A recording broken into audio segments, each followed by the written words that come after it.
Assalamualaikum warahmatullahi wabarakatuh.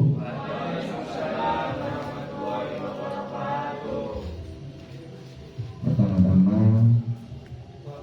mari kita panjatkan puji dan puji syukur kehadirat Allah Subhanahu wa Ta'ala.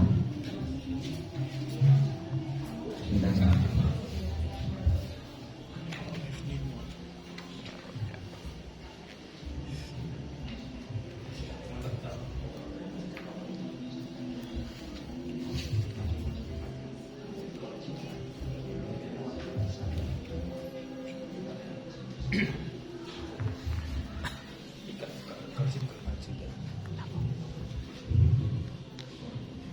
Ini saya panjat. Pertama-tama, mari kita panjatkan puja dan puji syukur alhamdulillahirabbil alamin, di mana kita masih diberikan kesehatan jasmani dan rohani sehingga kita bisa bertemu di acara tadabbur alam untuk materi 2 ini, yaitu tentang peran generasi Islam milenial. Alhamdulillahirabbil alamin, ya, kita masih diberikan kesehatan yang sangat luar biasa jasmani rohani, karena kesehatan ini adalah nikmat yang sangat-sangat istimewa dan sangat besar dari Allah Subhanahu wa Ta'ala. Karena apa? Banyak orang-orang di luar sana, banyak teman-teman bahkan adik-adik yang masih kecil itu untuk merasakan sehat itu sangat susah. Meskipun harta dunia ataupun banyak sekali teman, tapi kalau nggak sehat itu sangat-sangat percuma buat kita semua. Karena sehat ini adalah sangat mahal sekali, tidak bisa diuangkan. Jadi kita patut pertama-tama kita harus bertakwa kepada Allah Subhanahu wa Ta'ala. Kita dalam diri hati kita harus bisa sadar atas kesehatan ini adalah hal yang sangat istimewa dari Allah Subhanahu wa Ta'ala, anugerahnya. Itu yang wajib kita tanamkan mulai saat ini. Dan yang kedua, tak lupa ya, kita harus menjadi salah satu umat. Jadi kita harus bersolawat, kita harus juga memesankan pada kanjeng Nabi Muhammad SAW, di mana Nabi yang terakhir, Nabi yang telah membimbing dari zaman jahiliyah ke zaman yang sudah terang benderang ini, pada Nabi Muhammad SAW. Jadi sebelum kita memulai materi ini, setidaknya kita sedikit bersolawat untuk mengingat pada Nabi Muhammad SAW, agar kita itu bisa di akhir zaman nanti mendapatkan syafaatnya, ya amin. Dan kita diakui sebagai salah satu umat Nabi Muhammad SAW yang dirindukan oleh Nabi. Amin, amin, amin. Allahumma shalli ala Muhammad.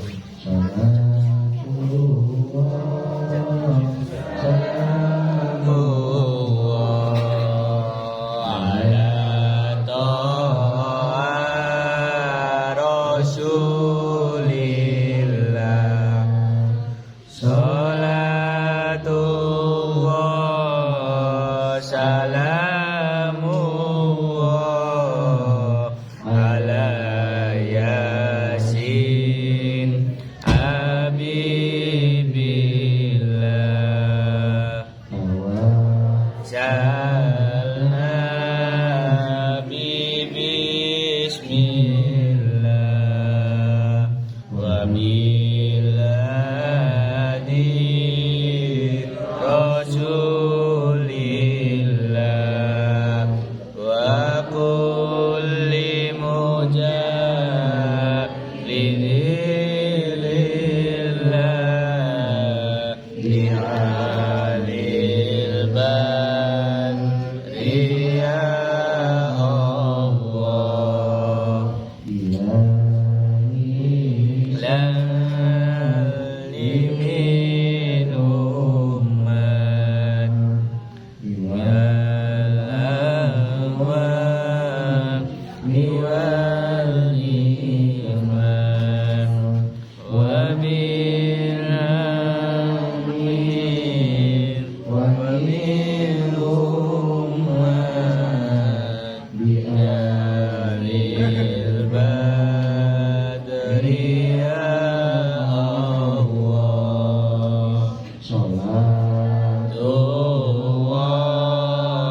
salamullah ala taha rasulillah salatullah salamullah ala yasin habibillah. Allahumma sholli ala sayyidina Muhammad. Kita harus benar-benar ketika kita bersalawat pada Nabi Muhammad SAW, kita harus benar-benar sangat bertakwa kepada Allah Subhanahu Wa Taala. Bagaimana kita harus tunjukkan rasa rindu kita, rasa cinta kita pada Nabi Muhammad SAW.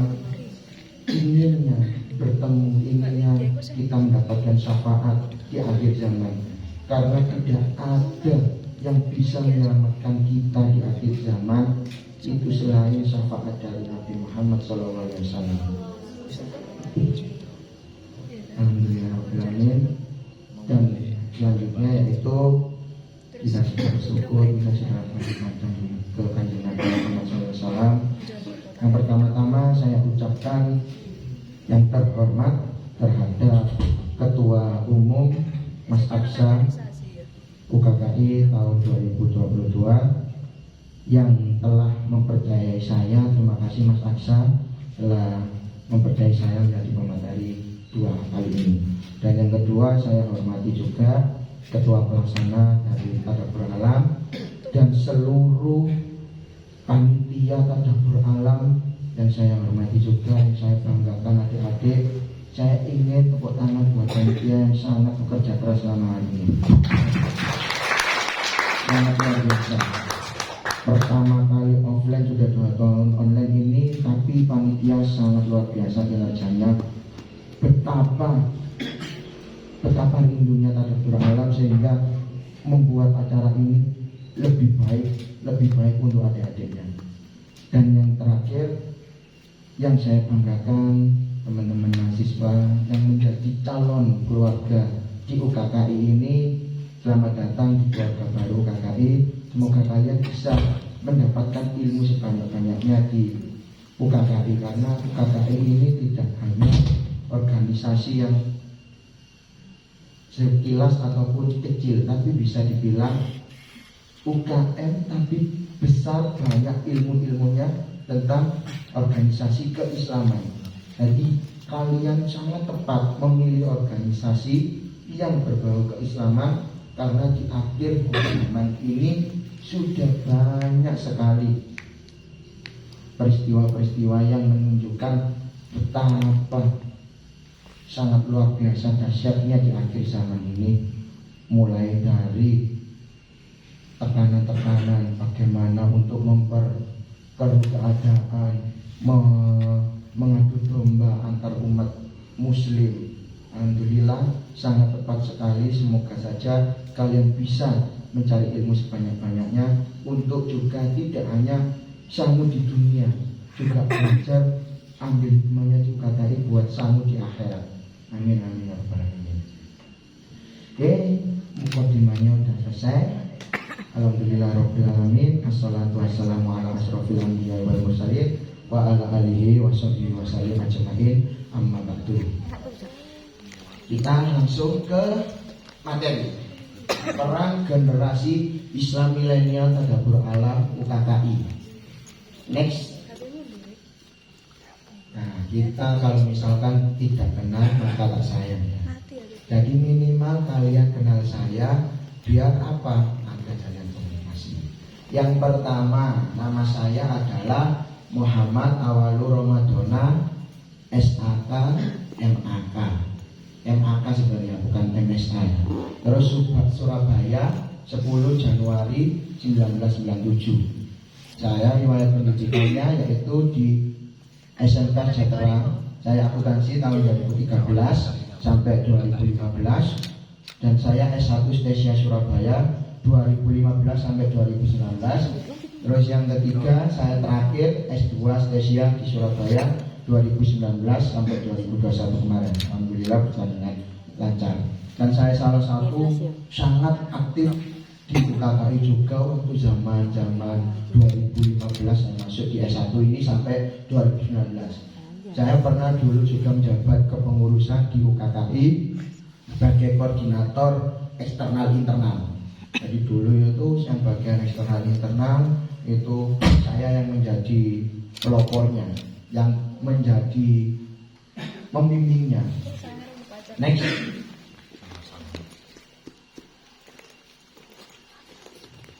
Riwayat pekerjaan saya di Komnas HAM 2013, Jasa Raja, kantor KKP, PT INTA, kantor KKP. Yang sekarang ini saya itu nomor 6 sampai 9.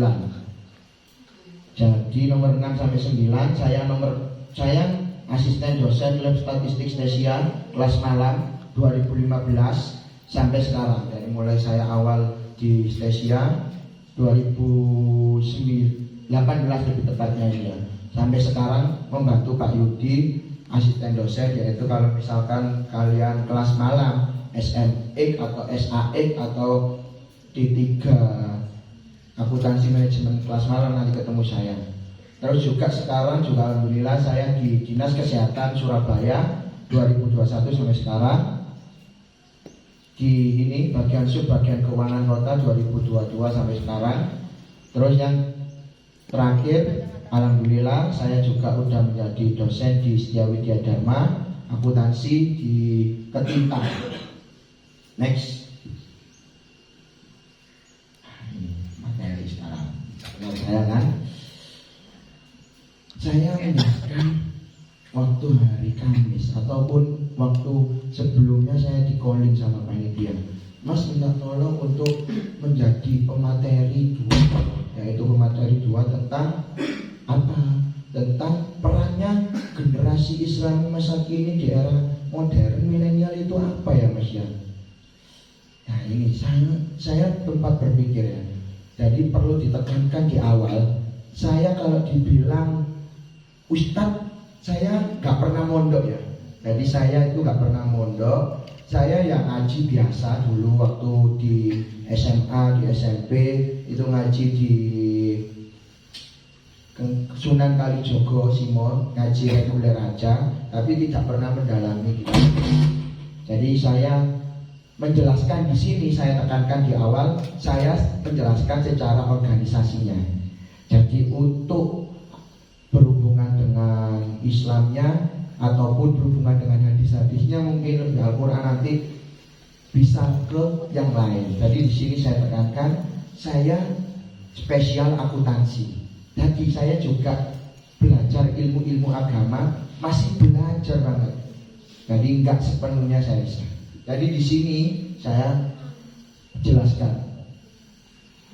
Yang pertama, peran generasi Islam di umur-umur kalian, di mulai umur 18 tahun atau 17 tahun sampai di umur 20 tahun bahkan 25 tahun, itu generasi Islami itu sudah terbawa arus perkembangan zaman yang sudah tidak selayaknya atau seyogyanya sesuai syariat-syariat Islam.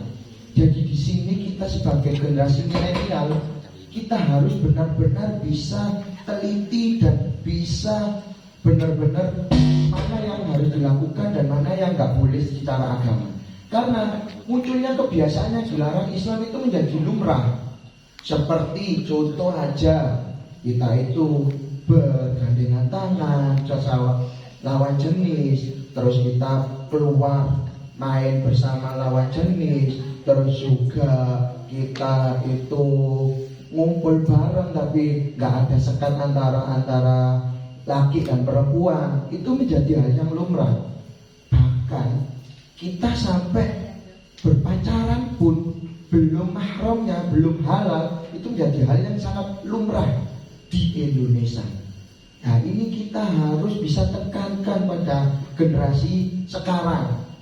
Ayo kita mulai berpikir, kita ini emang di zaman modern, tetapi tidak semua yang berbau modern ataupun yang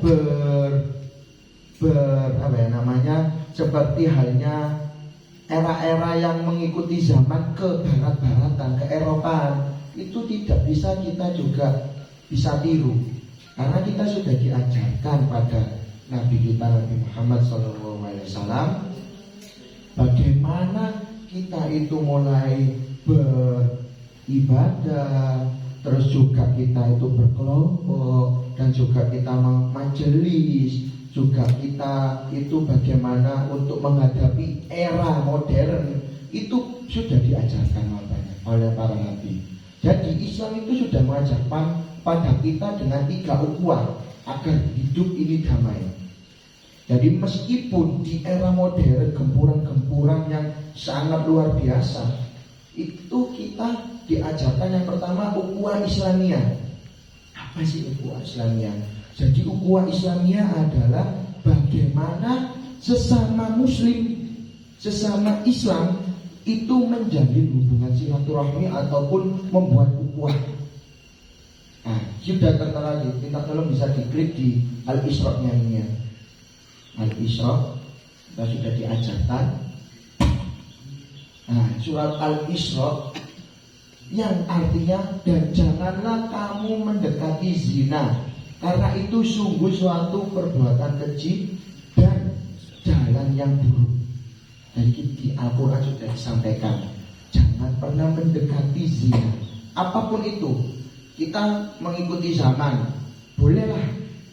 Paling gampang ataupun di lingkungan kampus ya, kita melihat sosok-sosok pacaran. Nggak ada ya istilah pacaran kalau belum muhrim itu membawa dampak positif. Saya sangat anti sekali dengan itu. Nggak ada namanya berpacaran itu tapi positif. Semua berpacaran, mulai meskipun nggak ketemuan ataupun berpegangan, itu sudah termasuk zina perasaan.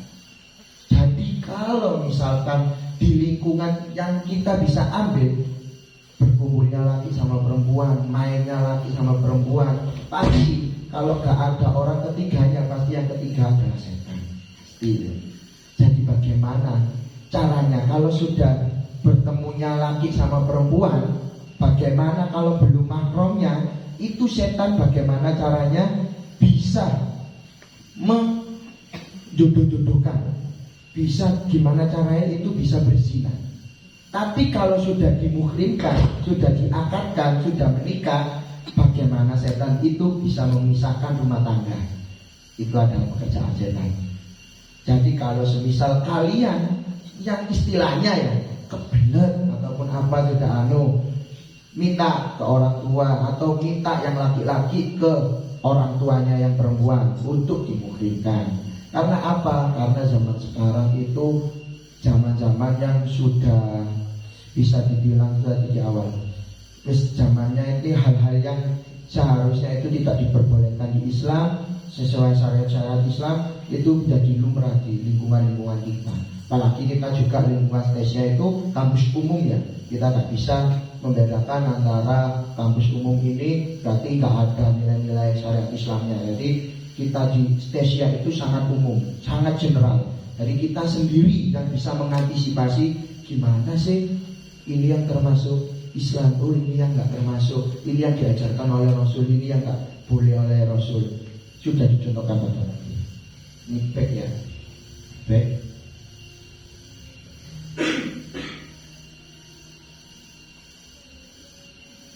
Nah, jadi tadi ada di kembali ke ada di awal baik ini. Nah ini. Setelah ukhuwah Islamiyah ada ukhuwah Basyariah. Nah, Basyariah ini ukhuwah selain kita oleh Nabi. Dulu itu secara ukhuwah itu kita boleh berteman. Tidak dilarang oleh Nabi kita berteman dengan orang yang non muslim. Jadi di sini kita diajarkan ukhuwah Basyariah. Jadi kita itu boleh bersilaturahmi dengan orang-orang yang non muslim secara apa? Ukhuwah Basyariah yang sudah diajarkan di surat Al-Kafirun. Nah, di surat Al-Kafirun sudah mengajarkan di ayat akhir lakum dinukum waliyadin, yaitu untukmu agamaku dan untukku agamaku. Sudah dijelaskan, ditekankan pada surat Al-Quran Al-Ma'un ini, Al-Kafirun.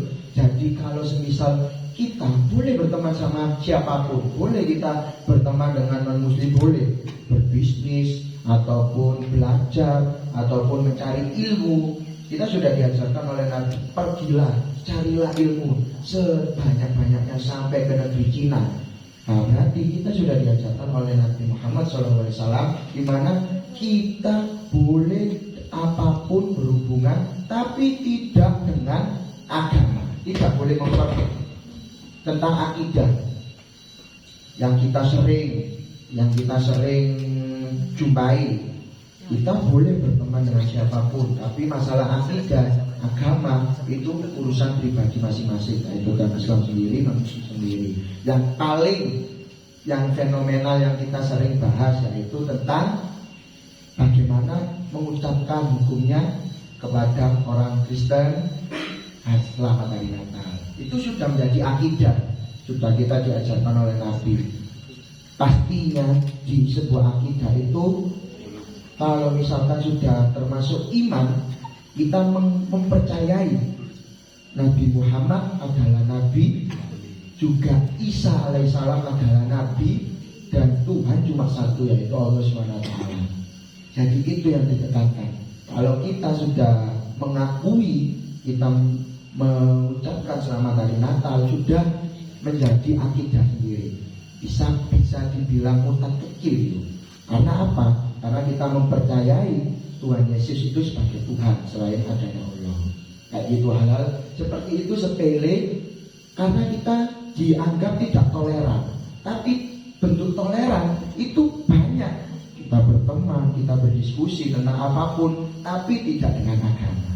Sudah dijelaskan di surat Al-Kafirun ini, di ayat terakhir, lakum dinukum waliyadin, untukmu agamaku, agamamu, dan untukku agamaku. Jelaskan. Lanjut di lagi. Baik. Yang terakhir yaitu ukhuwah watoniyah. Jadi ukhuwah watoniyah ini tadi sudah dijelaskan basaria. Basaria itu satu bangsa, satu negara, satu rumpun. Jadi mereka itu boleh, kita itu punya saudara yang ada di Papua sana, punya saudara di NTT, punya saudara dimanapun. Yang terpenting adalah kita bisa menjaga akidah. Tapi yang terakhir ini ukhuwah watoniyah, kita juga diajarkan oleh Nabi untuk hidup damai. Itu kita juga nggak bisa menjadi makhluk individu. Jadi dalam arti individu kita membutuhkan manusia lain. Jadi di ukhuwah watoniyah ini yaitu tentang antar umat manusia. Kalau Islamnya antara agama Islam, Islam Muslim. Syariah tentang agama satu rumpun, satu berbeda-beda suku, budaya, satu negara. Tapi watoniyah antar umat seluruh dunia. Jadi di dunia itu kita boleh punya teman yang non muslim, bahkan di serumpun di Malaysia, Singapura, bahkan sampai Eropa kita boleh. Yang terpenting adalah apa yang melanggar syariat Islam itu tidak boleh dijalankan, meskipun karena banyak hal-hal. Next. Nah, di sini yaitu gemerlapnya dunia hiburan yang didukung dengan media membuat kita umumnya dan para generasi muda dapat terlena. Media dan dunia entertainment. Nah, ini satu hal juga yang benar-benar sudah diajarkan pada surat Al-An'am ini ayat 32, yang artinya kehidupan dunia hanyalah sepermainan dan kelengahan, sedangkan negeri akhirat itu sungguh lebih baik bagi orang-orang yang bertakwa. Jadi dikatakan lagi, kita sudah diajarkan di dunia ini, di bumi ini kita hanyalah hidup sementara, permainan.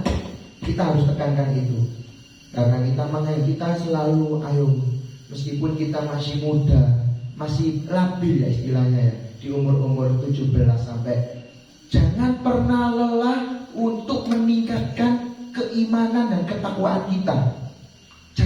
jangan pernah lelah. Meskipun kita itu kadang kerasukan setan, kerasukan setan, kita pernah berbuat maksiat, jangan pernah lelah untuk selalu mempertebal keimanan kita dan ketakwaan kita. Karena di era modern ini banyak gangguan dan ajakan yang bisa menjerumuskan kita. Misal contoh ya, contoh kecil kita ambil lagi di lingkungan kampus. Kita nggak boleh lelah, nggak boleh capek, nggak boleh berhenti ketika kita sudah niatkan. Iman itu kan beradanya di hati ya. Hati kita harus selalu ingat pada Allah Subhanahu wa taala. Mau melakukan apapun kita ingat.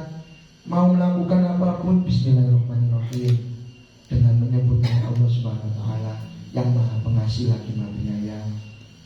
Mau melakukan apapun, mau mulai kuliah bismillahirrahmanirrahim. Mau berangkat kuliah pakai sepeda motor bismillahirrahmanirrahim.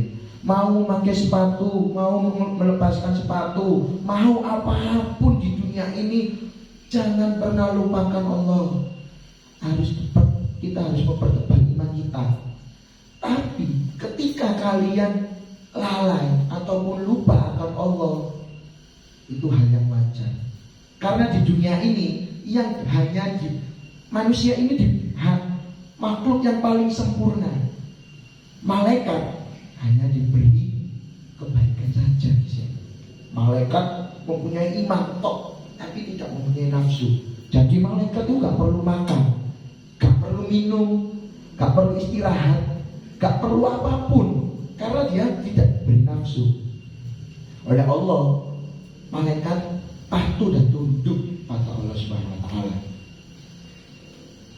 Malaikat, jadi imannya selalu stabil. Kebalikannya setan itu diberi nafsu, tapi tidak disuruh tunduk, tidak diberi kebaikan, tidak diberi iman. Mereka berbuat kejelekan terus. Bagaimana caranya? Dia tidak patuh dan tunduk dan selalu membawa hawa nafsu. Nah, manusia ini sangat istimewa, makhluk yang sangat sempurna. Manusia dibuat dari tanah. Kita itu diberikan iman, diberikan akal yang gak ada di hewan-hewan, ya kan? Gak ada akal hewan. Kalau kita punya akal, punya nafsu, punya iman, yang kita harus jaga itu. Ya wajar namanya manusia itu berbuat maksiat, karena kita punya nafsu, punya ambisi. Aku pengen menjadi presiden, aku pengen menjadi, punya ambisi. Aku butuh makan, minum, aku pengen sosok pendamping, aku pengen semuanya. Karena itu perilaku setan yang selalu membisiki kita. Kita terpengaruh oleh setan. Tapi kita nggak boleh berhenti selalu meningkatkan ketakwaan kita. Itu camkan diri kalian mulai saat ini. Umur kalian masih umur berapa ini? 19, 18, berapa? 19, 30.